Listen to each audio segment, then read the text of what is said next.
Juan Kapitulo 13, ang halimbawa ng paghuhugasan ng paa. Bisperas na noon ng Paskwa. Alam ni Jesus na dumating na ang panahon ng kanyang pag-alis sa daigdig na ito upang bumalik sa Ama. Mahal niya ang kanyang mga tagasunod na nasa daigdig, at sila'y iniibig niya hanggang sa wakas. Sa panahon ng hapunan, inilagay na ng dyablo sa isip ni Judas, na anak ni Simon Iscariot, na ipagkakanulo niya si Jesus sa mga Hudyo. Nalalaman ni Jesus na ibinigay na ng Ama sa kanya ang buong kapangyarihan, alam din niyang siya'y mula sa Diyos at babalik sa Diyos. Kaya't siya'y tumayo mula sa hapag, nag-alis ng panlabas na balabal at nagbigkis ng tuwalya sa baywang. Pagkatapos, naglagay siya ng tubig sa palanggana, at sinimulang hugasan ang paa ng mga alagad at pinunasan ng tuwalyang nakabigkis sa kanyang baywang. Paglapit niya kay Simon Pedro, tumutol ito. Sabi niya, "Panginoon, kayo ba ang maghuhugas ng aking mga paa?" Sumagot si Jesus, "Hindi mo nauunawaan ngayon ang ginagawa ko, ngunit mauunawaan mo rin pagkatapos." Muling nagsalita si Pedro, "Hinding-hindi ko pahuhugasan sa inyo ang aking mga paa." Ngunit sinabi ni Jesus, "Malibang hugasan kita, wala kang bahagi sa akin." Dahil dito'y sinabi ni Simon Pedro, "Kung gayon, hindi lamang ang mga paa ko, kundi pati na rin ang aking mga kamay at ulo." Sumagot si Jesus, "Ang nakapaligaw na ay hindi na kailangang hugasan pa maliban sa kanyang mga paa, sapagkat malinis na ang buo niyang katawan. At kayo'y malinis na, subalit hindi lahat." Dahil kilala ni Jesus kung sino ang magkakanulo sa kanya, sinabi niyang malinis na sila, subalit hindi lahat. Nang mahugasan na ni Jesus ang kanilang mga paa, muli niyang isinuot ang kanyang balabal at nagbalik sa hapag. Siya'y nang usap sa kanila, "Nauunawaan ba ninyo kung ano ang ginawa ko sa inyo? Tinatawag ninyo akong Guro at Panginoon, at tama kayo, sapagkat ako nga iyon. Dahil akong Panginoon at Guro ninyo ay naghugas ng inyong mga paa, dapat din ninyong gawin ito sa isa't isa. Binigyan ko kayo ng halimbawa upang inyong tularan. Pakatandaan ninyo, ang alipin ay hindi nakakahigit sa kanyang Panginoon, niyang sinugo kaysa sa nagsugo sa kanya. Mapalad kayo kung nauunawaan ninyo ang mga bagay na ito at inyong gagawin. Hindi kayong lahat ang tinutukoy ko, kilala ko ang aking mga pinili.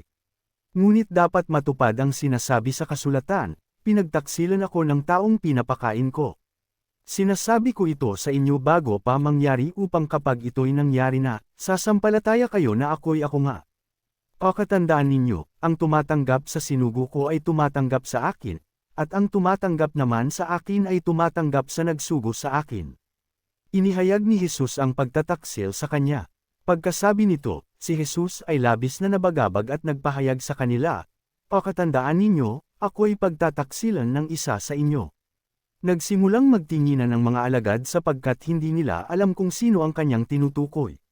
Katabi noon ni Jesus ang alagad na minamahal niya, kaya't sinenyasan siya ni Simon Pedro at sinabihan, "Itanong mo nga kung sino ang tinutukoy niya."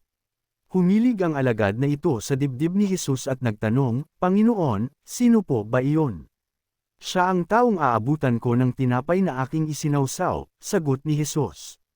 Nagsawsaw nga siya ng tinapay at ibinigay iyon kay Judas na anak ni Simon Iscariot. Nang matanggap ni Judas ang tinapay, pumasok sa kanya si Satanas. Sinabi ni Jesus kay Judas, "Gawin mo na ang dapat mong gawin." Walang sinuman sa mga kasalo ni Jesus ang nakaunawa kung bakit niya sinabi iyon. Dahil si Judas ang may hawak ng kanilang salapi, akala nila'y pinapabili siya ni Jesus ng kakailanganin nila sa pagdiriwang, o kaya'y pinapabigyan niya ng limos ang mga dukha. Nang makain na ni Judas ang tinapay, kaagad itong umalis.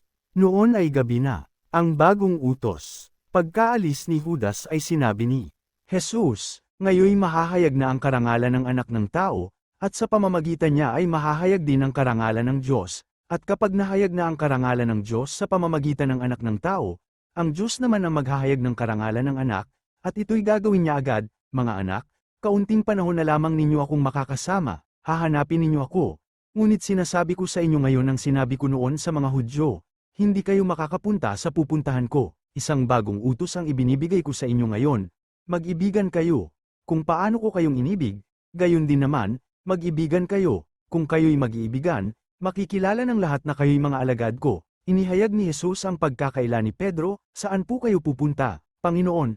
tanong ni Simon Pedro. Sumagot si Jesus, Sa pupuntahan ko'y hindi ka makakasunod ngayon. Ngunit susunod ka pagkatapos, sumagot si Pedro, bakit po hindi ako makakasunod sa inyo ngayon? Buhay ko may iaalay ko para sa inyo, sumagot si Jesus. Iaalay mo ang iyong buhay dahil sa akin, pakatandaan mo, bago tumilaw kang manok, 3 beses mo akong ikakaila.